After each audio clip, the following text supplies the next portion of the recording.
Hi hello ನಮಸ್ಕಾರ ಎಲ್ಲರಿಗೂ welcome back to our YouTube channel. ನಾವೀಗ ಶಾಪಿಂಗ್ ಎಲ್ಲ ಮುಗೀತು, ಈಗ ಊರಿಗೆ ಹೊರಡ್ತಾ ಇದ್ದೀವಿ. ಹಾಗೆ ನಮ್ಮ ನೇಬರ್ಸ್ ನೋಡ್ಬೋದು ಬಾಯ್ ಹೇಳ್ತಾ ಇದ್ದಾರೆ. ನಾವು ಕಾರಲ್ಲಿ ಹೊರಡ್ತಾ ಇದ್ದೀವಿ ನೋಡ್ಬೋದು. ಸೊ ಇಲ್ಲಿಂದ ಇವಾಗ ಸ್ಟಾರ್ಟ್ ಮಾಡಿದ್ವಿ. ಬೆಳಿಗ್ಗೆ ಬೇಗ ಅರ್ಲಿ ಮಾರ್ನಿಂಗ್ ಬಿಡೋಣ ಅಂತ ಅಂದ್ಕೊಂಡ್ರು ಕೂಡ ಎಷ್ಟು ಗಂಟೆ ಆಯಿತು ಅಂದರೆ 2:30 ಗಂಟೆ ಆಯಿತು ಮಧ್ಯಾಹ್ನ. ಸೊ ಲಂಚ್ ಕೂಡ ಮಾಡಲಿಲ್ಲ ಮನೇಲಿ, ಏಕೆಂದರೆ ಪ್ಯಾಕಿಂಗು ಮತ್ತು ಮಗುಗೆ ಫುಡ್ಡು ಅದು ಇದು ಮಾಡ್ಕೊಳ್ಳೋಕ್ಕೆ ಟೈಮ್ ಸರಿ ಹೋಗಲಿಲ್ಲ. ಹಾಗಾಗಿ ನಮ್ಗೆ ಊಟ ಮಾಡಿ ಮತ್ತು ನಾವು ತಿಂದು ಪಾತ್ರೆ ತೊಳೆದು ಇದೆಲ್ಲ ಲೇಟ್ ಆಗುತ್ತಲ್ವ. ಹಾಗಾಗಿ ಹೋಗ್ತಾ ದಾರಿಯಲ್ಲಿ ಏನಾದರೂ ತಿನ್ಕೊಳ್ಳೋಣ ಅಂತ ಅಂದ್ಕೊಂಡು ಸೊ ಹೊರಡ್ತಾ ಇದ್ದೀವಿ. ದಾರಿಯಲ್ಲಿ ಊಟ ಮಾಡೋಕ್ಕೆ ನಿಲ್ಲಿಸೋ ಬದಲು ಅದನ್ನು ಟೈಮ್ ತೊಗೊಳುತ್ತೆ ಅಂತ ಬರ್ಗರು ಹಾಗೆಯೇ ಆ್ಯಂಡ್ ರೋಲ್ಸ್ನ ಆರ್ಡ್ರ್ ಮಾಡಿದ್ವಿ. ಹಾಗೆ ಪಾರ್ಸಲ್ ತೊಗೊಂಡು ತಿಂದ್ಕೊಂಡು ಹೋಗ್ತಾ ಇದ್ದೀವಿ.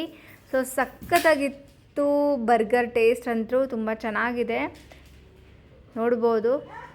ಆ್ಯಕ್ಚುಲಿ ಅಲ್ಲಿ ಹೋಗಿ ತಿಂದ್ಕೊಂಡ್ರು ಇಷ್ಟು ಚೆನ್ನಾಗಿರೋ ಟೇಸ್ಟ್ ಸಿಗ್ತಿತ್ತೋ ಎಲ್ಲ ಗೊತ್ತಿಲ್ಲ. ಸೊ ಮಗಳು ಮಲ್ಕೊಂಡಿದ್ಲು, ಹಾಗೆ ದಾರಿಲಿ ತಿಂದ್ಕೊಂಡು ಹೋಗ್ತಾ ಇದ್ವಿ. ಸೊ ವೆದರು ಕೂಡ ಸಖತ್ತಾಗಿತ್ತು, ಮಳೆ ಇರಲಿಲ್ಲ, ಹಾಗೆ ತುಂಬಾ ಬಿಸಿಲು ಇರಲಿಲ್ಲ, ಚೆನ್ನಾಗಿತ್ತು. ನಾನು ಹೇಳಿದ್ದೆ ನಿಮಗೆ, ನನಗೆ ಈ ರೀತಿ ಲಾಂಗ್ ಡ್ರೈವು ಕಾರಲ್ಲಿ ಹೋಗೋಕ್ಕೆ ತುಂಬ ಇಷ್ಟ ಆಗುತ್ತೆ ಅಂತ. ಆದರೆ ಹೊಟ್ಟೆ ತುಂಬ ಊಟ ಇರಬೇಕು, ಆರಾಮಾಗಿ ಕಾರಲ್ಲಿ ಹೋಗ್ಬೋದು, ಸಾಂಗ್ ಕೇಳಿಕೊಂಡು ಮಜಾ ಬರುತ್ತೆ. ಸೊ ಮಗು 1 ಇಯರ್ ಆಗಕ್ಕೆ ಬಂದಳು. ಸೊ ತುಂಬಾ ಎಕ್ಸೈಟ್ಮೆಂಟಲ್ಲಿದ್ದೀನಿ. ಬರ್ಡೇ ಸೆಲೆಬ್ರೇಷನ್ ಮಾಡ್ಬೇಕು ಹಿಂಗೆ ಅಂತ ಅಂದ್ಕೊಂಡಿದ್ವಿ. ಸೊ ಹಾಗೆಯೇ ಅಲ್ಲಲ್ಲಿ ಟೀ ಬ್ರೇಕ್ ಇದ್ದೇ ಇರುತ್ತಲ್ವ. ಸೊ ಇಲ್ಲಿ ಟೀ ಬ್ರೇಕಿಗಂತ ನಿಲ್ಲಿಸಿದ್ವಿ. ಹಾಗೆಯೇ ಇಲ್ಲಿ ಬಜ್ಜಿ ಚೆನ್ನಾಗಿ ಮಾಡ್ತಾರಂತ ಗೊತ್ತಾಯಿತು. ಸೊ ಅವರು ಟೀ ತೊಗೊಂಡ್ರು, ನಾನು ಕಾಫಿ ಕುಡಿದೆ. ಅದಾದಮೇಲೆ ಬಜ್ಜಿನ ಪಾರ್ಸಲ್ ಮಾಡಿಕೊಂಡು ಹೊರಡ್ತಾ ಇದ್ವಿ. ಆಮೇಲೆ ಮತ್ತೆ ನೈಟು ಊಟಕ್ಕೆ ಅಂತ ನಿಲ್ಲಿಸಿದ್ವಿ. ತುಂಬ ಚೆನ್ನಾಗಿತ್ತು. ಸೊ ನೀವು ಹೋಗ್ತಾ ಇರೋ ದಾರಿಗೇ ಬಂದರೆ ಈ ಒಂದು ಹೋಟೆಲ್ಗೆ ಬರ್ಬೋದು.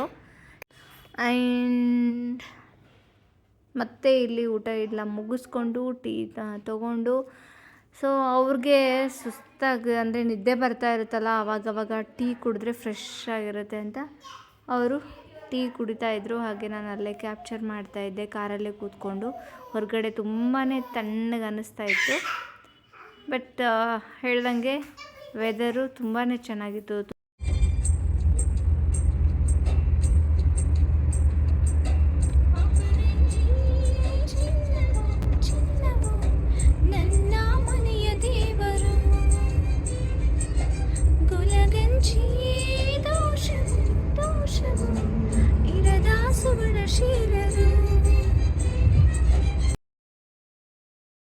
ಆ್ಯಂಡ್ ಊರಿಗೆ ಹತ್ರ ಬರ್ತಾ ಇದ್ವಿ. ಬೆಳಗಿನ ಜಾವ 4 ಗಂಟೆ ಆಗ್ತಿತ್ತು ನೋಡ್ಬೋದು ಮ್ಯಾಪಲ್ಲಿ.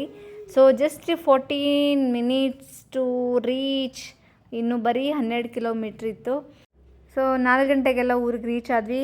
ಆ್ಯಂಡ್ ಬೆಳಿಗ್ಗೆ ಎದ್ದ ತಕ್ಷಣ ಗಿಫ್ಟನ್ನು ಓಪನ್ ಮಾಡ್ತಿದ್ವಿ. ಸೊ ನನ್ನ ಮಗಳಿಗೋಸ್ಕರ ವಾಚ್ನ ಅವಳೇ ಕಸ್ಟಮೈಸ್ ಮಾಡಿ ಕೊಟ್ಟಿದ್ಲು, ಸಖತ್ತಾಗಿತ್ತು. ಥ್ಯಾಂಕ್ ಯು ಅಕ್ಕ ಒನ್ಸ್ ಅಗೇನ್. ಪಾರ್ಟ್ 2 ಹೇಗೆ ಅನ್ನಿಸ್ತು, ಎಲ್ಲರಿಗೂ ಇಷ್ಟ ಆಗಿದೆ ಅಂದ್ಕೊಳ್ತೀನಿ. ಇಷ್ಟ ಆಗಿದೆ ಲೈಕ್ ಮಾಡಿ, ಕಮೆಂಟ್ ಮಾಡಿ ಹಾಗೂ ಶೇರ್ ಮಾಡಿ. ಪಾರ್ಟ್ 3 ಆದಷ್ಟು ಬೇಗ ಅಪ್ಲೋಡ್ ಮಾಡ್ತೀನಿ. ಸೊ ಇದೇ ರೀತಿ ಸಪೋರ್ಟ್ ಮಾಡ್ತಾ ಇರಿ. And thank you, bye bye and take care.